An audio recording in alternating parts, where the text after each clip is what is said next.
Hello. Sunday എന്താ programme എന്ന് ആരെങ്കിലും ചോദിച്ചിട്ടുണ്ടെങ്കിൽ 10 മണി വരെ കിടന്നുറങ്ങുക, അതിന് ശേഷം എഴുന്നേറ്റ് അങ്ങോട്ടും ഇങ്ങോട്ടും നടക്കുക, ഇതൊക്കെ തന്നെയാണ് ഞങ്ങളുടെ റൂട്ടീൻ. അപ്പോൾ അങ്ങനെ ദിവസം ഞങ്ങൾ പ്ലാൻ ചെയ്ത് പോയതാണ് ഗുണ്ടൽപേട്ട. അപ്പോൾ നമ്മൾ മുത്തങ്ങ ഫോറസ്റ്റ് വഴിയാണ് പോകുന്നത്. ഇപ്പം സമ്മർ സീസൺ ആയതുകൊണ്ട് തന്നെ ഭയങ്കര ഡ്രൈ ആയിട്ടാണ് ഇരിക്കുന്നത്. അപ്പോൾ ഒരു റെയിനി സീസണൊക്കെ ആകുമ്പോഴത്തേക്കും നല്ല പച്ചപ്പും കാര്യങ്ങളൊക്കെ വരും.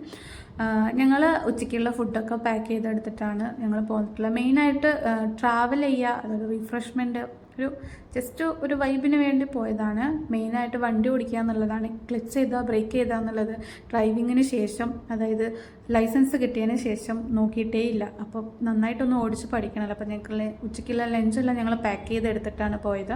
ആ ഇടയ്ക്കാണ് ഇൻസ്റ്റഗ്രാമിൽ റീല് കണ്ടത്, അതായത് പോകുന്ന വഴിക്ക് മുന്തിരി ഉണ്ടായിട്ടുണ്ട് എന്നുള്ളത്.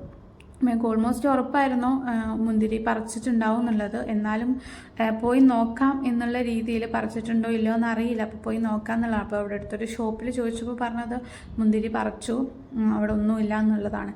പിന്നെ തയ്യെങ്കിൽ തയ്യെന്ന് വിചാരിച്ച് ഞങ്ങൾ ജസ്റ്റ് ഒന്ന് കാണാൻ പോയി, കുറച്ചെങ്കിലും ഉണ്ടാവുമല്ലോ വിചാരിച്ചിട്ട്. പക്ഷേങ്കിൽ ചോദ്യം വന്നില്ല, തീയും വന്നില്ല എന്ന് പറഞ്ഞ പോലെ ഒരൊറ്റൊരു മുന്തിരി അവിടെ ഉണ്ടായിരുന്നില്ല. ലാസ്റ്റ് മൊത്തം ഒന്ന് അരിച്ച് പെറുക്കി എവിടെയെങ്കിലും എന്തെങ്കിലുമൊക്കെ ഒന്ന് ഉണ്ടാവുമോ എന്നുള്ളത്. അങ്ങനെ നോക്കിയൊക്കെ ഒരു ചെറിയൊരു 4 മുന്തിരിയെങ്കിലും കാണാനുള്ള യോഗം കിട്ടി.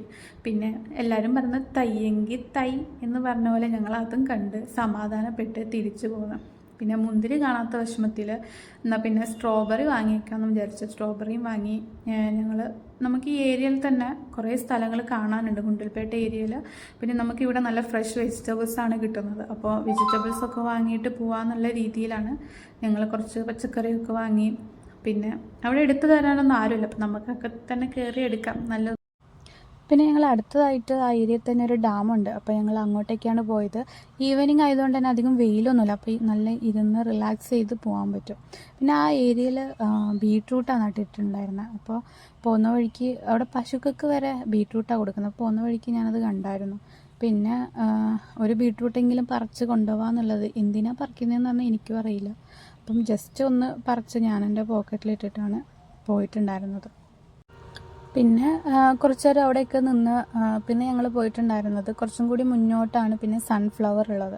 അപ്പം സൺഫ്ലവർ സീസണല്ല, ഫ്ലവേഴ്സിൻ്റെ സീസൺ ആവുന്നേ ഉള്ളൂ. അപ്പം ഒരു ഏരിയയിൽ മാത്രമേ സൺഫ്ലവർ ഉണ്ടായിരുന്നുള്ളൂ. അപ്പം എന്നാലും അത്യാവശ്യം ആൾക്കാരുണ്ടായിരുന്നു അത് കാണാൻ വേണ്ടിയിട്ട്.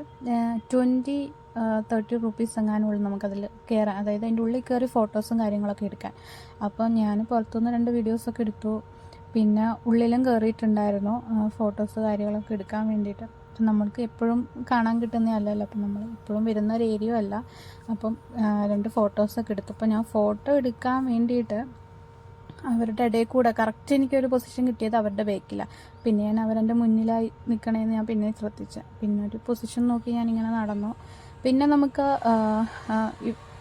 സൺഫ്ലവർ നമുക്ക് എക്സ്ട്രാ പൈസ കൊടുത്താൽ സൺഫ്ലവർ പറിക്കാം. ബേക്കിൽ നിന്ന് നമുക്ക് സൺഫ്ലവർ പറിക്കാം.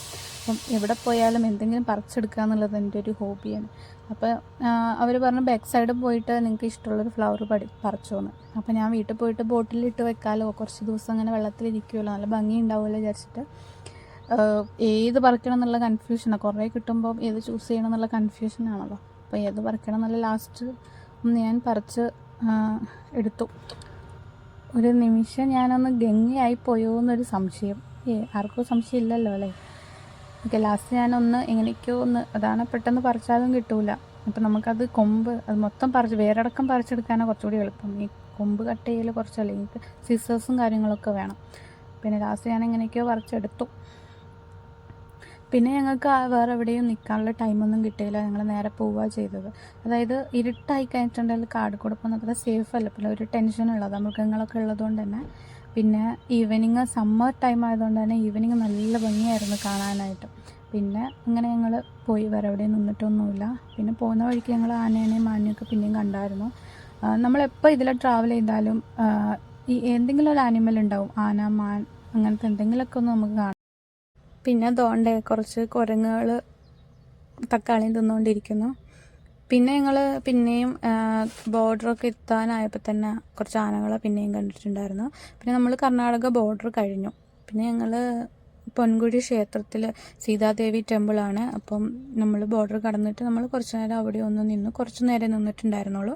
നമുക്ക് കർണാടക ബോർഡറിൽ കയറുമ്പോൾ തന്നെ ഷോപ്പും കാര്യങ്ങളും കുറവാണ്. അപ്പം നമ്മൾ ചായ ഒന്നും കുടിച്ചിട്ടുണ്ടായിരുന്നില്ല. പക്ഷേ ഇഫ്താർ ടൈം ആയതുകൊണ്ട് തന്നെ അവർ ഈവനിങ് ഫുഡ് എല്ലാവർക്കും പ്രൊവൈഡ് ചെയ്യുന്നുണ്ടായിരുന്നു. അപ്പോൾ ഞങ്ങൾക്കും കുറച്ച് സ്നാക്സ് കിട്ടിയിട്ടുണ്ടായിരുന്നു. ആ ഒരു വിശപ്പുള്ള സമയത്ത് കറക്റ്റ് ടൈമിലാണ് ഞങ്ങൾക്ക് ഫുഡ് കിട്ടിയത്. അപ്പോൾ ഭയങ്കര ഒരു ആശ്വാസമായിരുന്നു, എല്ലാവർക്കും അത് കൊടുക്കുന്നുണ്ടായിരുന്നു. പിന്നെ ഞങ്ങൾ അതും കഴിച്ച് ഞങ്ങൾ നേരെ വീട്ടിലേക്കാണ് പോയത്. അപ്പോഴത്തേക്ക് ഏകദേശം രാത്രി ആയപ്പോഴാണ് എത്തിയത്. അപ്പോൾ അത്രയേ ഉള്ളൂ.